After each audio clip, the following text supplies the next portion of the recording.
much peace, peace, peace, so much peace right now. Oh, friends, this Torah portion, Tazria Metzora, Torah portion about healing and illness. And I spent some days this week recovering from that second vaccine. I know that many of us are going through the cycle of getting the vaccines and then experiencing those side effects, and to be studying Tazria Metzora this week as I was feeling not well. I'm feeling in this Torah portion how ancient it is, our caring for community, trying to protect and care for community in times of illness. And then what it looks like for a ritual of re-entry. I'm going to do a teaching, a shorter teaching tonight about this Torah portion, and we are going to have the opportunity to hear some songs about healing. In this parsha, the focus of the illness is a skin affliction. When someone had a skin affliction, they were checked out by the priest, and the priest would examine their body and the rash and the color and the spread of it to determine if it was going to spread to others, if it might be a cause of concern. And if it was a cause for concern, then the person needed to go quarantine, to go separate for a period of days, Hutz lamachane, outside of the camp. This was to prevent the spread of disease taking over in the whole camp out in the wilderness. Friends, COVID came into our camp and it spread everywhere, and we were not able to quarantine just those who had it. That's what it is to be a pandemic. It is spreading and it is everywhere in our camp of this world. We couldn't just take a few to go Hutz lamachane. We all had to go back into our tents and try to stay safe.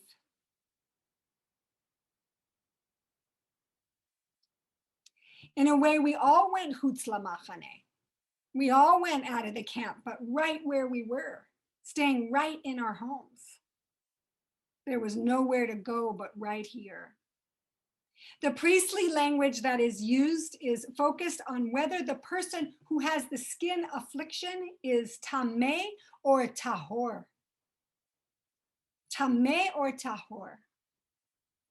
Tameh is commonly translated as impure and tahor as pure, but I'm not satisfied with the translation. It doesn't hold the spiritual poetics that it needs to into English.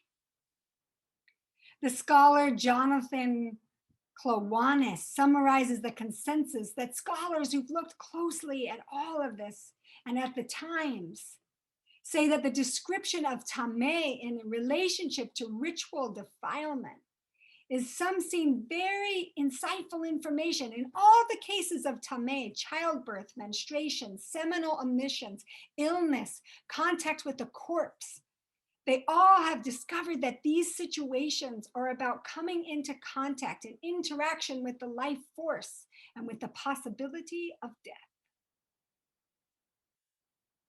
They are moments in our lives, in our everyday lives, when we have an encounter with the larger forces of life and death, and these moments or periods of time, such as we are in right now, they change us.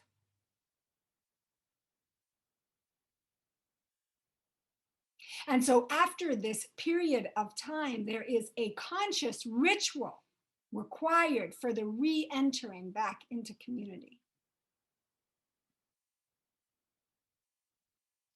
This period of a tameh and a separation can affect everyone. All of the Israelites, priests, common Israelites, all of us. We do a ritual for re-entry, they tell us in Torah. And we now need rituals for re-entry as a community. We've all come into this elevated contact with the life force, with life and death and the possibility of this virus. And it has not been the same for everyone. Some of us have gotten the virus in our community and beyond, in our nation and world. Some folks have lost family and friends and colleagues. It's been devastating to hear of families where 1 or 2 or 3 or 4 people in the same family have died. So it is not the same for everyone. Others of us have stayed in our tents with fear and concern, confronting the reality of life and death that this virus has brought to us, but not being thrown into it in the same way. And yet now we are all entering into this re-entry time. And in this parsha, what is this re-entry ritual that is done? This ritual for re-entering the community after you've been Hutz lamachaneh. If the affliction has healed, there's a ritual with 2 birds.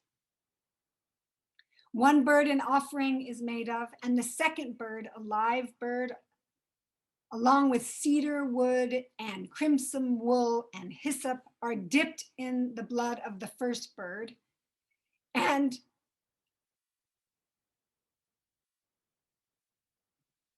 the second live bird is sprinkled, the blood is sprinkled onto the people 7 times over the healed person from the affliction, and then that bird is set free and into an open field.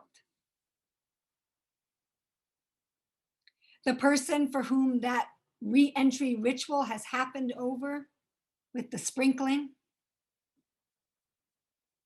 they then immerse themselves and cut their hair, and then they re-enter into community. Not sure this is the ritual we all have in mind. And I'm certainly not going to do this ritual that involves killing an animal. Let's just make it clear. But I bring it up tonight because I think that we are in need of us as individuals with re-entry rituals, and very much with us as a community, a Nefesh community. And so I bring it up tonight because as a community, we are going to do a re-entry ritual together. We know the reality of the uncertainty and the unknown. It is possible that something may change between now and when we have our plan. And so we will be present in the moment as we have all along with COVID, and shift as we need to as a community. But in looking at Los Angeles County and the guidelines we're receiving from the county and from the state and from the CDC, we are looking to do a coming together for Shabbat and a re-entry ritual together on June 18th, Friday night, June 18th. It's the Friday that comes after the June 15th date set by the state. We will be outside, we will be with masks, there will be distancing, and we will be together. And we will do a re-entry ritual for those who feel comfortable with coming. We will have more information to come. There will be more information coming. But tonight, we are a spiritual community. So tonight, I want to begin with us spiritually thinking, what would we want that re-entry ritual to look like, community?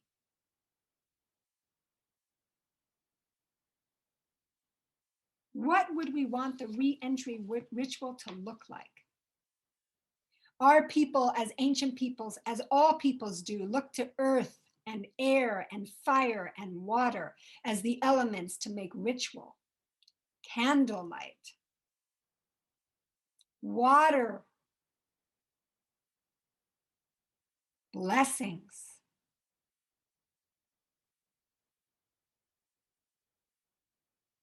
So I open to you the question, what should our re-entry ritual look like? And we invite you to send us your ideas as we shape this ritual now, and as we also plan, of course, for all of the logistics that this involves.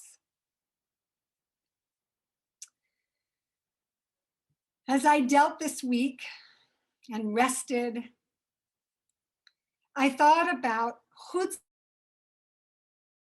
lamachane, being outside of the camp with the group that needed to go out, those who were ill. And there are a couple different ways, so many ways to think about this. This idea of having to leave the camp. Oh, maybe that's too bad. Maybe you want to stay with your people. Maybe it's hard to be separated from your family and tribe and have to go outside of the camp. Maybe. Or maybe you go outside of the camp and there you have solidarity with the others who are in this path with you. There you have people you don't have to explain what it is like to be in this afflicted state of illness, people who understand right away. And what do we do together there, Hutz lamachane? What did they do together? This group of people who were outside of the camp, who were together in community of outsiders. In my experience of this, I see that outside the camp, those of us Hutz lamachane would sing songs and would offer blessings for healing, continuously offering blessings to each other. May you be healed. Friend, may you be healed. May I be healed. May you be healed. A place of connection, Hutz lamachane, singing with each other, singing for each other's healing. So I reached out to Duvid and Sally and Ari, and I said, what would be a song of healing that we would sing together? What's a song of healing we can sing to each other? So tonight, each of them are going to offer a song of healing. And then together we will enter into Elna Refanala, our communal prayer for healing. And I imagine that the outsiders in the outside of the camp had these words on their lips all the time for each other. Elna refana la, elna refana lo, elna refana lachen, elna refana li. Always on their lips, friends. May we gain healing. May we continue to heal. May we heal our body and our spirits from this time, from all that it has meant, and will continue to mean going forward into the unknown. And may we connect with each other and do these rituals of re-entry. Sally, will you please begin by singing us a song of healing?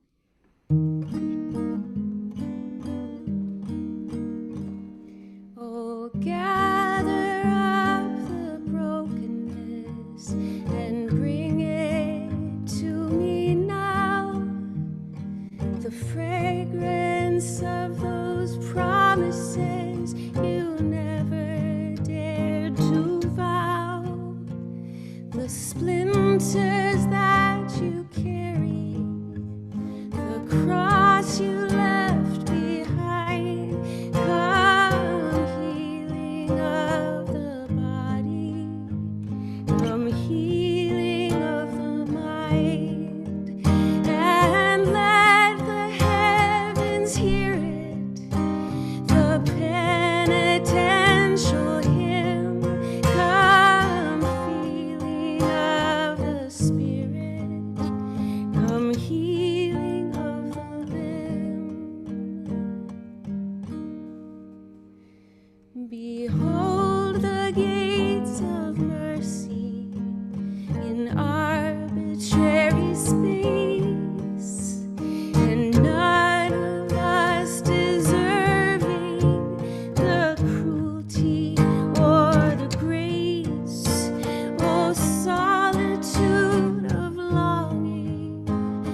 your song of healing.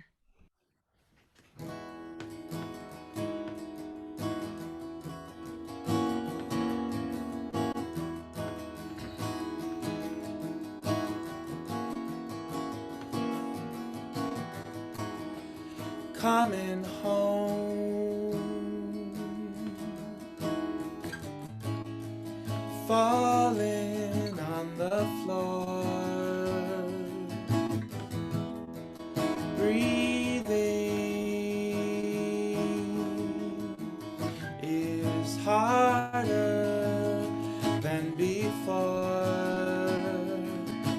Let the time pass by. Pass by,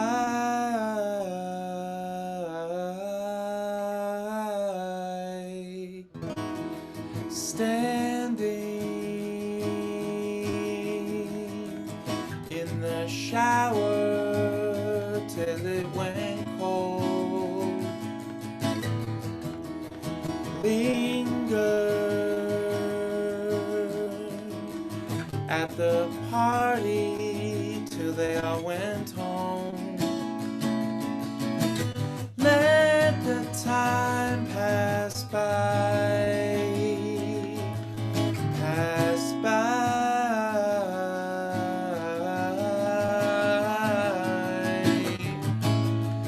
Would it help? Would it bring some peace to know I'm hurting too? Try to feel, try to see it your way, but it's just not getting through.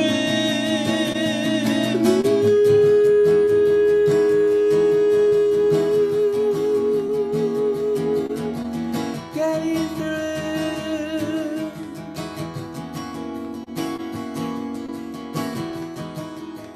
Drifting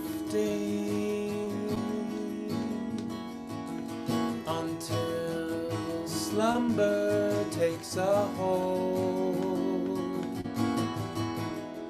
Slowly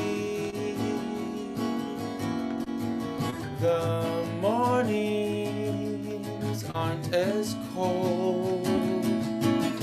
Let the time pass by, pass by.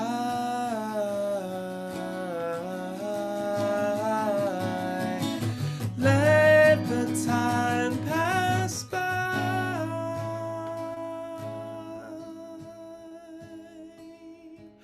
pass by,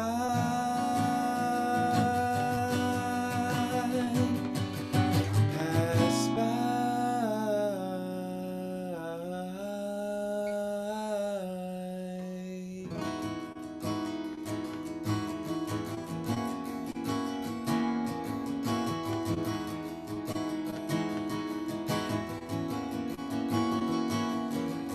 Pass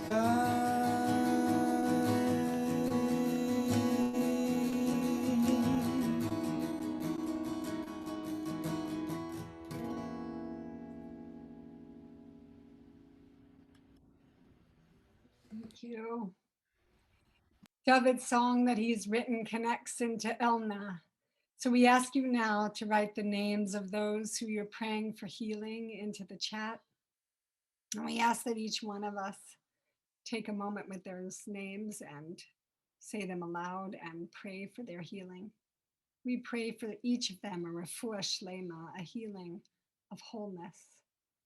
Refuah nefesh, refuah guf, healing of their guf, their body, and their nefesh, their soul.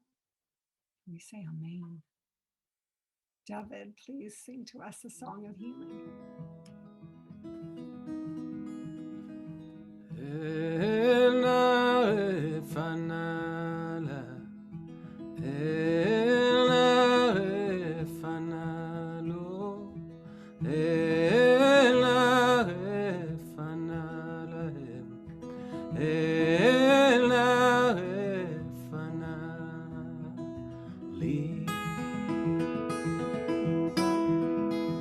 I can see that you need a place to rest. rest your weary head.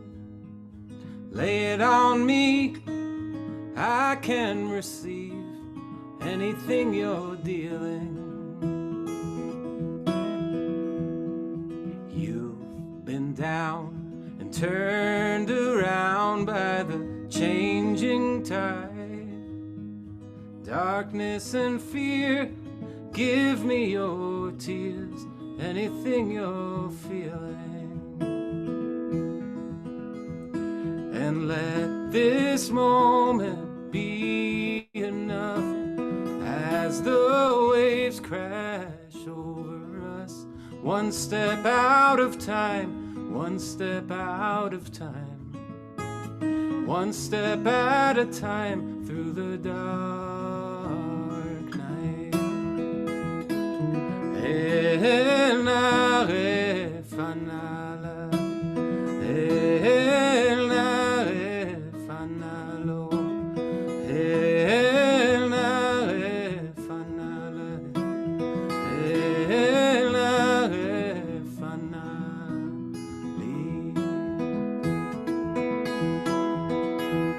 There's so much in this world that's out of our control. It's a mystery. Come and rest your weariness and let it be a healing. And let this moment be enough as the waves crash over us. One step out of time, one step out of time, one step at a time through the dark night. El Naref Anala, El Naref Analo, El Naref Anala, El Naref Anali.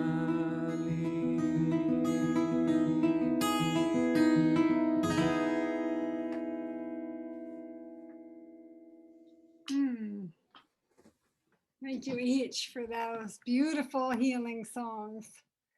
I would absolutely be Hutz Lamachane with you guys and sing each other's healing. Friends, we're going to move into announcements now and then conclude our service. I just want to take a moment and just say just incredible gratitude for Duvid and for Sally and for Ari. And I know, Dan, you're here tonight, and Leah and Philip, and how good it's going to be to get to have all of you make music together soon.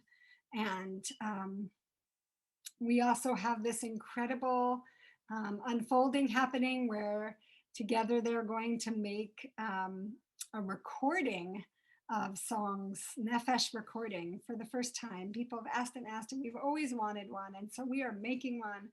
And it is part of this spring fundraiser that we are in. And that we've just launched, this Nefesh Super Bloom. I'm not going to speak very much about it because it's Shabbos, but I will say that it's going to lift us all up as a community to have this music, and the funds will also really help us to continue on. So I will now shift it to